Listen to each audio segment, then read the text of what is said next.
Good morning, students. Today we discuss the remaining topics of this chapter. So our first topic is a shunt. So now what is a shunt?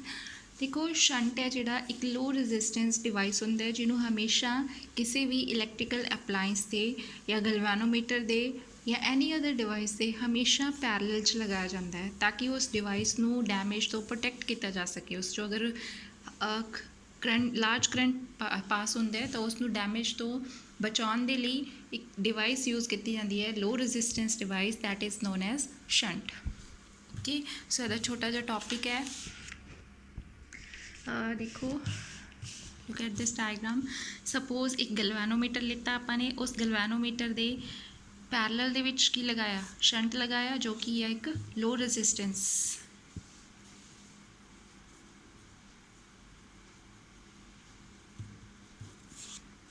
Okay, low resistance device shunt ਲਗਾਈ ਹੈ galvanometer ਦੇ parallel. ਸੋ ਦੇਖੋ suppose ਇਸ ਦੇ ਵਿੱਚੋਂ ਆਈ current flow ਕਰ ਰਹੇ ਹੈ, ਠੀਕ ਹੈ, ਆਈ ਕਰੰਟ ਫਲੋ ਕਰਵਾਇਆ, ਦੈਨ ਉਹ ਆਈ ਕਰੰਟ ਹੈ ਜਿਹੜਾ ਸ਼ੰਟ ਵਾਲੀ ਸਾਈਡ ਕਿੰਨਾ ਜਾਏਗਾ, I S subscript for the shunt, galvanometer ਵਾਲੀ ਸਾਈਡ ਆਈ ਜੀ।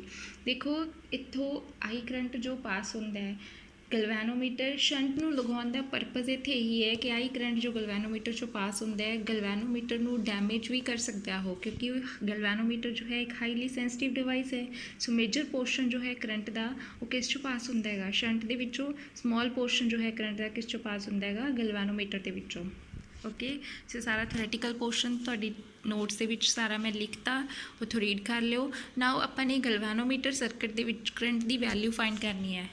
means we have to find the value of IG and IS.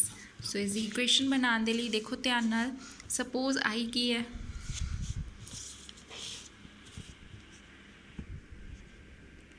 I is a total current ਜੋ ਸਰਕਟ ਚੋਂ ਪਾਸ ਕਰ ਰਿਹਾ ਹੈ, this one, ਠੀਕ ਹੈ। G ਕੀ ਹੈਗੀ, resistance galvanometer the, S resistance of the shunt, IG current ਹੈ ਜੋ ਗਲਵੈਨੋਮੀਟਰ ਚੋਂ ਪਾਸ ਕਰ ਰਿਹਾ ਹੈ, ਔਰ IS ਕਰੰਟ ਜੋ ਹੈ ਜੋ ਸ਼ੰਟ ਚੋਂ ਪਾਸ ਕਰ ਰਿਹਾ ਹੈ। ਓਕੇ, ਨਾਓ ਦੇਖੋ ਧਿਆਨ ਨਾਲ, ਸ਼ੰਟ ਤੇ ਗਲਵੈਨੋਮੀਟਰ ਦੋਨੋਂ ਪੈਰਲਲ 'ਚ ਲੱਗੇ ਹੋਏ ਹੈ ਅਤੇ ਤੁਹਾਨੂੰ ਇਹ 10th ਸਟੈਂਡਰਡ ਦੇ ਵਿੱਚ ਆਲਰੇਡੀ ਤੁਸੀਂ ਸਟੱਡੀ ਕਰ ਚੁੱਕੇ ਹੋ। +2 ਦੇ ਵਿੱਚ ਵੀ ਫਸਟ ਯੂਨਿਟ ਦੇ ਵਿੱਚ ਕੀਤਾ ਹੈਗਾ resistance in series and resistance in parallel. So ਉਸ ਕੇਸ ਦੇ ਵਿੱਚ ਕੀ ਹੁੰਦਾ ਹੈਗਾ, ਪੈਰਲਲ ਦੇ ਕੇਸ ਹਮੇਸ਼ਾ ਵੋਲਟੇਜ ਸੇਮ ਹੁੰਦੀ ਹੈ ਅਤੇ ਕਰੰਟ ਦੀ ਵੈਲਿਊ ਡਿਫਰੈਂਟ ਹੁੰਦੀ ਹੈ।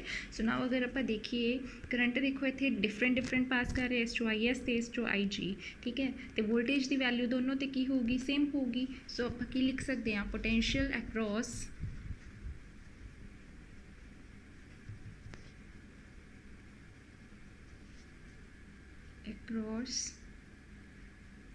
capital G means galvanometer is equals to potential across shunt.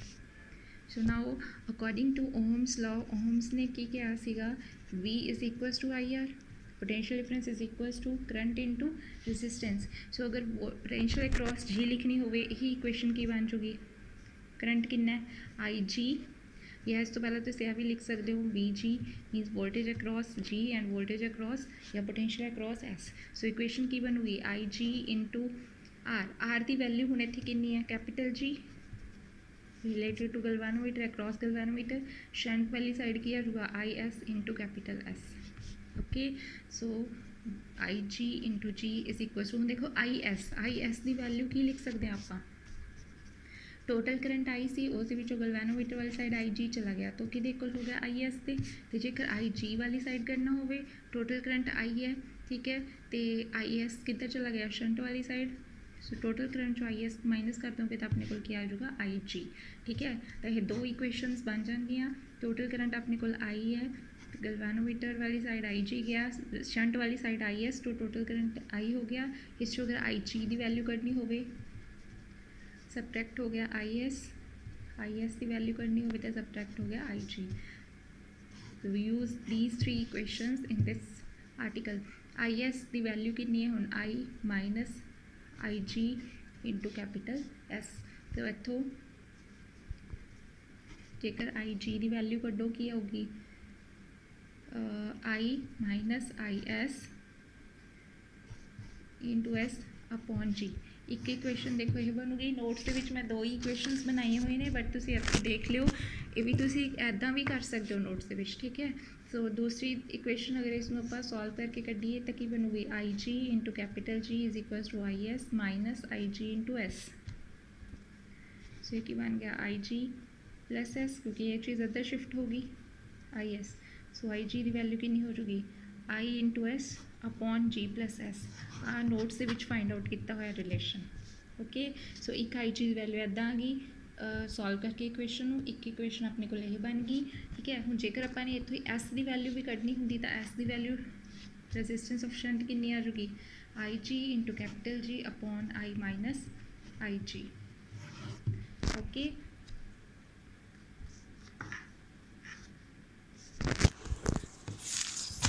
Next अपने कि वैल्यू कढ़नी सी, आई जी की वैल्यू कढ़ ली, हम आई एस की वैल्यू करनी है। सो आई एस की वैल्यू कितों कढ़ोगे, कि इक्वेशन चो कढ़ोगे, यही आ जी इक्वेशन से अपनी मेन इक्वेशन ए, इस इक्वेशन के पुट कर दो आई जी की value. So what we get, use value of I G in equation A, I G की वैल्यू आई एस, या तो पुट कर दो या पुट कर दो।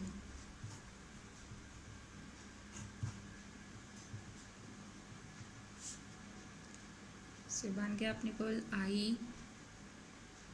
देखो एस दे नाल S cancel, I into G upon G plus S which is equals to I S. So आ गया value of current across the shunt resistance which is a low resistance, and this is the value of IG across the galvanometer, okay. अगे देखो ये uses ने shunt के लिखे हुए। First use है कि गलवैनोमीटर है जो स्ट्रोंग करंट को प्रोटैक्ट करने के लिए यूज़ किए जाते, ऑलरेडी मैं तुहानूं दस चुकी हैगी, ठीक है। तो एक है गलवैनोमीटर नूं एमीटर च कन्वर्ट करने वास्ते शंट यूज़ किया जाता है, इसका भी छोटा जिहा आर्टिकल है। नैक्सट टॉपिक वही है अपना। थर्ड है increasing the range of ammeter, ammeter की रेंज नूं इनक्रीज करने वास्ते यूज़ किया जाता है shunt, okay. So next topic है अपना विचों नोट्स के 2 टॉपिक्स है ammeter and voltmeter. So सब तो पहला टॉपिक है अपना एमीटर।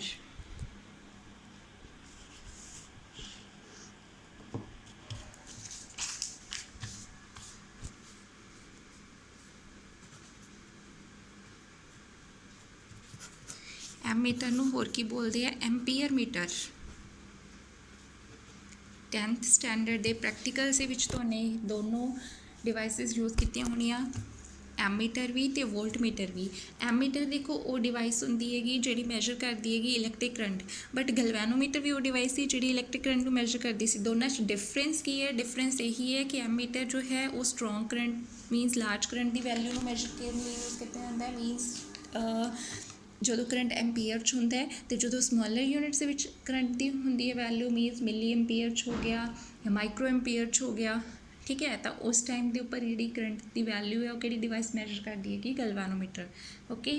सो नाउ एमीटर के विच पहले की डेफिनेशन है, उस तो बाद कन्वर्ट करना हुण आपां ने इसनूं कन्वर्जन ऑफ गलवैनोमीटर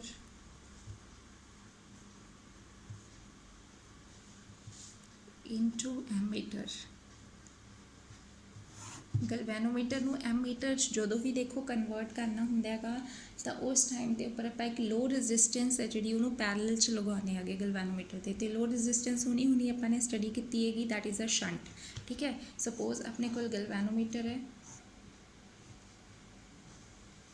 तो इसके पैरल की लगाया अपने shunt which is a low resistance device. Suppose I current flow किया सर्किट के विचों, तो इधर कितना करंट जाऊगा आई जी, तो इस side I S. Now I S की वैल्यू ही सेम पहले फाइंड की है कि आ चुकी आई माइनस आई जी, तो जेकर आई जी की वैल्यू कढ़नी हो that is I minus I S, okay. सारा सेम है। नाउ अपन इनू कि कन्वर्ट करना है एमीटर के विच। सो डॉटेड लाइन शो कर रही है that it converted into the ammeter, ठीक है। सो इस पहले थ्योरी है कि गलवैनोमीटर नूं एमीटर च कन्वर्ट करने एक लो रजिस्टेंस शंट है जी पैरल च लगाई जाती है। जी तो एस की ने गलवैनोमीटर तो शंट की रजिस्टेंस हैगी। टोटल करंट है जो एमीटर के विचों कितना है that is a capital I. ठीक है, सो आई जी करंट है जोड़ा वो गलवैनोमीटर चो फ्लो कर रहे हैं, आई एस करंट है जोड़ा शंट चो पास कर रहे हैं। हुण देखो सेम प्रोसीजर पिछले वाले आर्टिकल नाल दा है, जी ते एस दोनों किस च ने गए, पैरल च ने। सो पैरल दे विच मैं की कहा सी कि वोल्टेज है जी मीनस पोटेंशियल है जोड़ा वो सेम रहूगा cross S and G. So equation की बन चुकी I G capital G is equals to I minus I G into S, क्योंकि उस दे विच आपां ही लिखिया सी ना पिछले article they which. So sorry I S नूं की लिख सकते हैं आई माइनस आई जी। सो अपनी आई इक्वेशन बन गई, इत्थों एस की वैल्यू कड्डोगे तो की बन जूगी I G into capital G upon I minus I G. ठीक है, सो रिक्वायर्ड वैल्यू है कि दी शंट रजिस्टेंस ही जो गलवैनोमीटर नूं एमीटर च कन्वर्ट करना है। नाउ आपां ने इफेक्टिव रजिस्टेंस कड्डनी है कि किहदे अक्रॉस, एमीटर दे अक्रॉस। सो एमीटर दे अक्रॉस इफेक्टिव रजिस्टेंस किवें कड्डोगे, देखो एस ते जी दोनों किस ने पैरेलल च, तो की आऊगी R effective is equals to 1 upon S plus 1 upon G. So इसमें सॉल्व करोगे एलसीएम लैके what we get G plus S upon G S. So reciprocal लैके आर इफेक्टिव की वैल्यू कितनी आ जाएगी G S upon G plus S. देखो G है जो जी की रजिस्टेंस बहुत ज़्यादा है शंट के नालों, क्योंकि शंट एक लो रजिस्टेंस डिवाइस है। सो जी प्लस एस के अप्रोक्सीमेटली इनू कि को लिख सकते हैं आप कैपिटल जी दे, एस है जी निगलैक्ट हो जाए because it is a low resistance device. ठीक है, सो आही इक्वेशन की बन चुकी R effective is equals to G S upon capital G. उपरों निगलैक्ट नहीं होगा, मैं +1 च ऑलरेडी तो बहुत बारी एक्सप्लेन किया है कि निगलैक्ट उदों ही होंगी है जो टर्म जो एक टर्म नू दूसरी टर्म नाल कंपेयर करते हैं। ठीक है, सो कंपैरिजन नीचे हो रहा है, सो इत्थे कैंसल हो जाऊगा, कैंसल तो आर इफेक्टिव कि इक्वल आ गया एस दे। मीनस एमीटर एक लो एमीटर नूं भी आपां की कह सकते हैं कि एक लो रजिस्टेंस डिवाइस है, क्योंकि उसकी जी रजिस्टेंस है वो इक्वल आ गई शंट रजिस्टेंस इक्वल आ गई। तो एक आइडियल एमीटर की रजिस्टेंस हमेशा की होंगी है 0 होंगी है। तो एमीटर नूं हमेशा सीरीज़ दे विच कनैक्ट किया जाता है सर्किट दे, क्योंकि देखो जी रजिस्टेंस है एमीटर की वो की होंगी है बहुत ज़्यादा लो होंगी है, हुणी एक्सप्लेन किया मैंने। ठीक है, सो उन्होंने हमेशा सीरीज़ सर्किट दे विच लाया जाता है ताकि वो पूरे सर्किट की रजिस्टेंस नूं चेंज ना कर सके तो ना ही मेन करंट नूं चेंज कर सके। देखो जेकर आप एमीटर नूं पैरेलल दे विच लगावांगे तो उत्थों लार्ज करंट पास करूगा, क्योंकि इसकी रजिस्टेंस है जी लो होंगी हैगी। ठीक है, तो डैमेज हो सकता है। सो इस चीज़ को अवॉइड करने वास्ते उन्होंने हमेशा किस च लगाया जाता है सीरीज़ दे विच। नैक्सट टॉपिक है वोल्ट मीटर।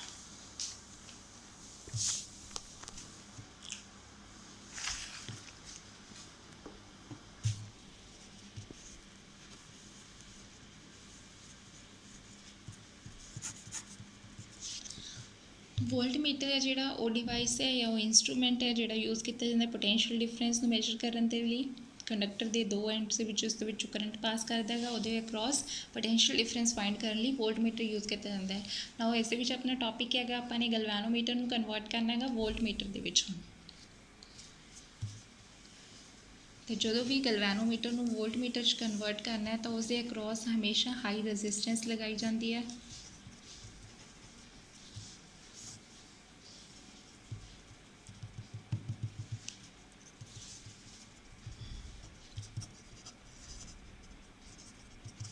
ठीक है, सो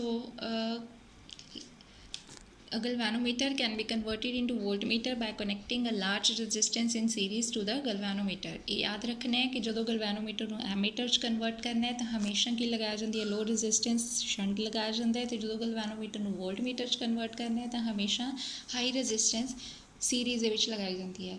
ठीक है, तो सपोज कैपिटल जी की है रजिस्टेंस गलवैनोमीटर की, कैपिटल आर हो गया रजिस्टेंस कंडक्टर का। तो दोनों रजिस्टेंसिस आपस किस लगाई हुई ने सीरीज़ से। सीरीज़ के केस के विच वोल्टेज है जी की होंगी है अलग अलग होंगी है।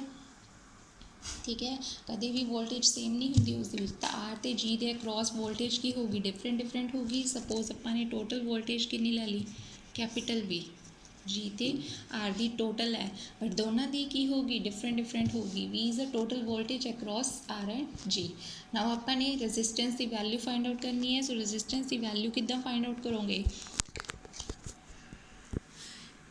उस तो पहला एक चीज़ देखो, सपोज आई करंट है जो इस फ्लो कराया। ठीक है।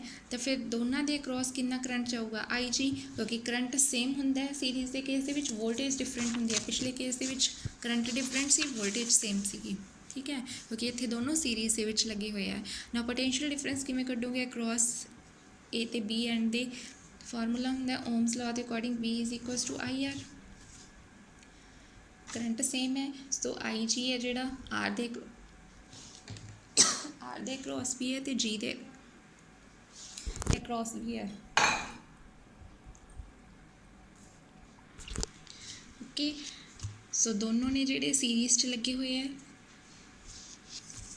तो फॉर्मूला की बनूगा V is equals to I G into R, तो दोनों की हो जाएंगे एड अप हो जाएंगे आई जी इंटू जी।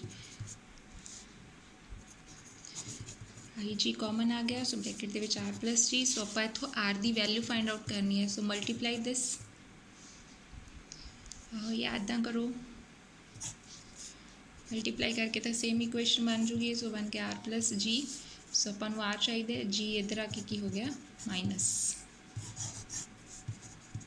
सो आ गई अपनी रिक्वायर्ड वैल्यू रेजिस्टेंस की जो सीरीज़ के विच लगाया रेजिस्टेंस नूं गलवानोमीटर के नाल, ताकि गलवानोमीटर किस च चेंज हो सके वोल्ट मीटर के विच चेंज हो सके। सो इसकी इफेक्टिव रेजिस्टेंस किमें कढोगे, पिछले इफेक्टिव रेजिस्टेंस एम मीटर की कड्डी सी पैरल च लगे हुए सी, इस सीरीज़ च सो सीधा ऐड हो जाऊगा आर प्लस जी। तो ये जी बहुत ज़्यादा हाई होंगी है। वोल्ट मीटर जो है एक हाई रेजिस्टेंस डिवाइस है, तो जी एम मीटर सी वो एक लो रेजिस्टेंस डिवाइस सी, बिकॉज उसकी रेजिस्टेंस किस इक्वल आई सी शंट दे, तो हाई रेजिस्टेंस डिवाइस है। तो एक आइडियल वोल्ट मीटर की रेजिस्टेंस हमेशा इनफाइनाइट होंगी है। तो वोल्ट मीटर में हमेशा सर्किट के विच की लगाया जाता है पैरल लगाया जाता है किसी भी डिवाइस के नाल, बट एम मीटर में हमेशा सीरीज़ के विच लगाया जाता है। Okay that's enough for today.